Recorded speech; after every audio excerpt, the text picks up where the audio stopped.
الرحمن الرحيم ومن حاجك فيه بعد ما جاءك من العلم فقل تعالوا ندعو أبناءنا وأبناءكم ونساءنا ونساءكم وأنفسنا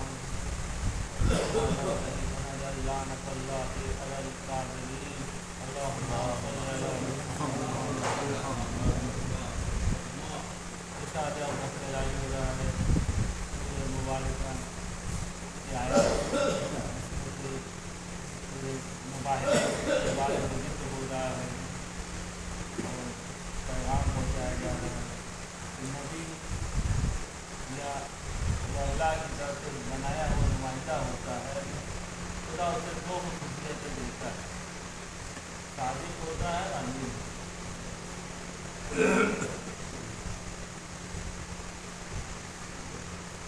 صادق اور امین نہیں ہوگا تو اس کی بات کا کوئی اعتبار نہیں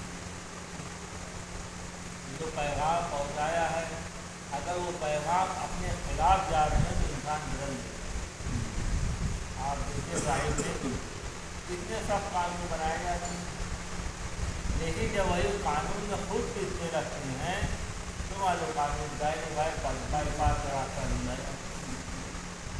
دنیا کا طریقہ ہے تو اگر یہ ہونے لگے کیونکہ ان کا مقصد جو قانون سے دنیا حاصل کرنا ہے آخرت حاصل کرنا نہیں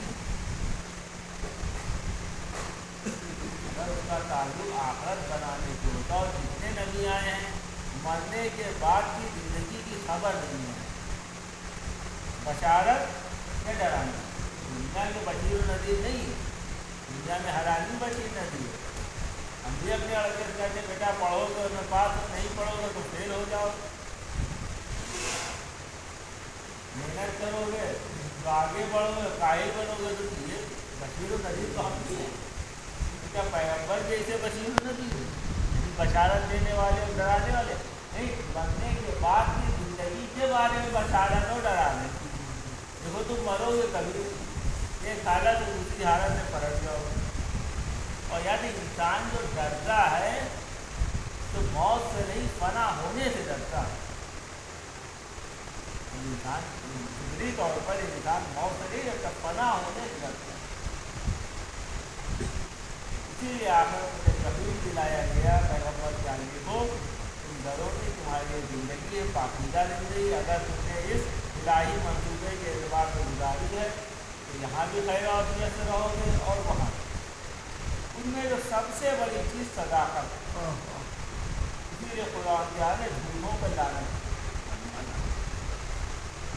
جھوٹ اگر سب سے بڑا گناہ چیز ہے یہ کتنی خباثت کے ساتھ اسی لیے مسلمان کے صفات بتائے گئے سوچنا چاہیے کہ ہم تین درجے کے مسلمان اور کیسے مسلمان ہیں مسلمان کبھی تین کام نہیں ہوتے ہیں پہلا کام کبھی چھوٹ نہیں کیونکہ اشہد ان لا الہ الا اللہ محمد رسول اللہ پڑھا گواہی دی اس کے مطلب کہ ہم سچے بنے اب ہمیں جھوٹ نہیں بولنا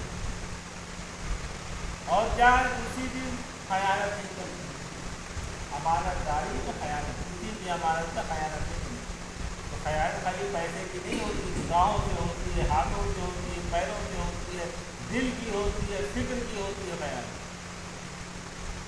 تو خداوند عالم نے جو انبیاء کا سلسلہ جاری رکھا دنیا چل اسی کو جب دونوں کو ملا دیا جاتا ہے تو عدالت بنتی ہے صداقت امانت کو جب ایک جگہ کیا جاتا ہے تو عدالت بن جاتی ہے عدالت کے معنی کیا ہے یہ دونوں لفظ عدالت مطلب برابری نہیں ہوتی عدالت کے معنی جو شے جہاں پہ ہے وہی رہنی چاہیے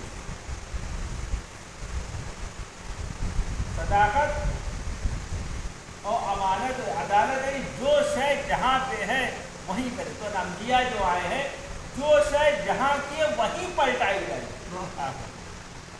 اگر تم نے دنیا میں وہ صفات پیدا کیے جو جنت والوں گے تو جنت کی طرف چلے جاؤ گے اگر دنیا میں تم نے ان صفات کو اختیار کیا جو ان کے دشمنوں کے تھے تو ان کے دشمنوں کا ٹھکانہ جاننا ہے وہاں سے تیاری کریں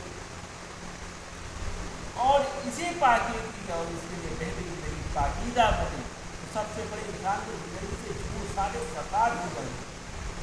آپ دیکھیں کیسے کہ گھر تباہ ہو جاتے ہیں, موت سے جھوٹی بدگمانی کیا جھوٹی ہے. ہم آپ کے بارے میں غلط گمان, آپ ہمارے دشمن ہیں, آپ ہمیں برا چاہتے ہیں, آپ ہمارے لیے یہ کر رہے ہیں, یہ بدگمانی. شیطان کا جو سب سے بڑا کام ہوتا ہے دنیا بیوی میں بدگمانی پیدا کرتا ہے.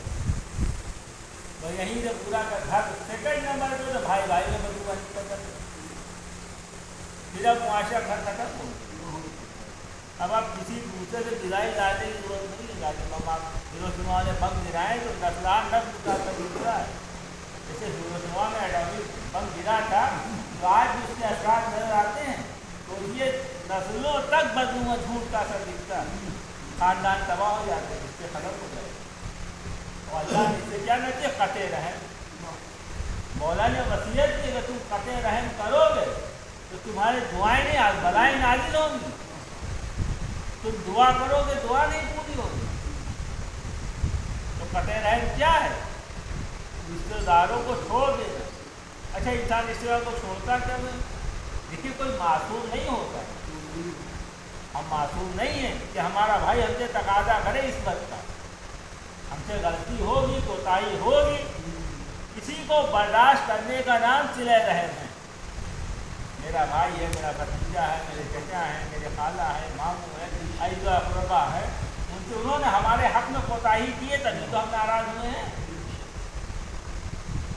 اچھا اسی کو تو غیبت کرتے ہیں, کہتے ہیں مان لو کسی میں کوئی عیب ہے اور اس سے غلطی کی ہے, اس کو چھپا رہا ہے, اس کو عیاں کرنے کا نام غیبت ہے.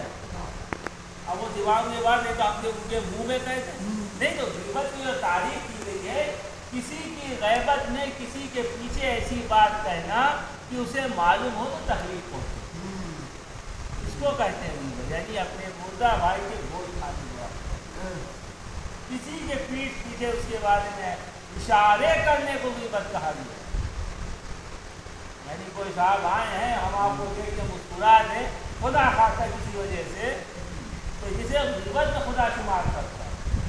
اشارے بازی کانا پوری غیبت میں شمار ہوتی ہے. اب اس کا گناہ کتنا بڑا ہے. یعنی ہمیں اپنے لیے ہمیں جہنم کے کتوں کی غذا جو ہم پر بھونکیں گے وہ جو طاقت یہ غیبت سے فراہم ہوتی ہے, اس کا اثر آپ پر نہیں ہوتا ہے.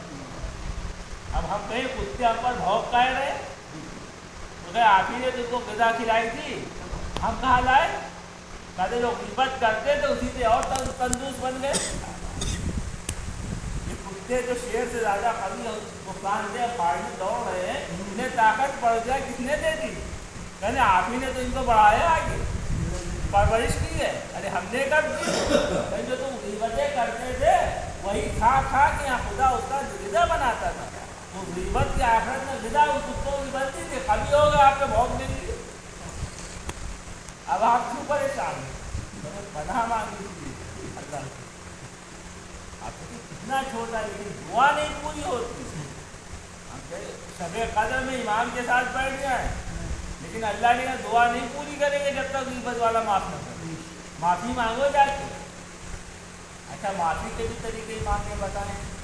کچھ ایسے گناہ ہوتے ہیں جن کا بیان کرنا ہی گناہ ہوتا ہے دعا. تو چوتھے امام کی دعا ہے, آپ دیکھیں دوشنبے کے دن کی دعا ہے, اس کو آپ ترجمہ پڑھیں. کن کن وجہوں سے انسان کسی کی مومن کی حق میں کوتاہی کرتا ہے, خیانت کرتا ہے. میں نے کہا تو اس کی معافی, اگر ایسے گناہ ہے تو معافی مانگ لو, کسی کا قرضہ ہے تو ادا کر لو, معذرت کر لو, وصیت کر جاؤ. نہیں کچھ ایسے گناہ ہیں اب نہیں کا بتا سکتے تو اللہ سے اس کے لیے مغفرت کرو اور دیا اس کے بدلے میں اس کے گناہ کم کر دے. اب نہیں معاف کر دے, یہ ہمارا بھرم ہے, اس نے زد خدا دے. یہ عزیزان یہ سب فضا کی وجہ سے صداقت و امانت. انسان بھی پاکیزہ بن جائے اور اہل بیت نے جب مکمل پاکیزہ انسان بنا دیے تو مباہرے کے میدان میں امت کو نہیں لاتا ہے. امت اور اہل بیت میں یہی فرق ہے. دیکھو یہ وہ ہیں جن کے مقابلے میں سچے آنے ہوئے سے آتے ہوئے ڈرتے ہیں,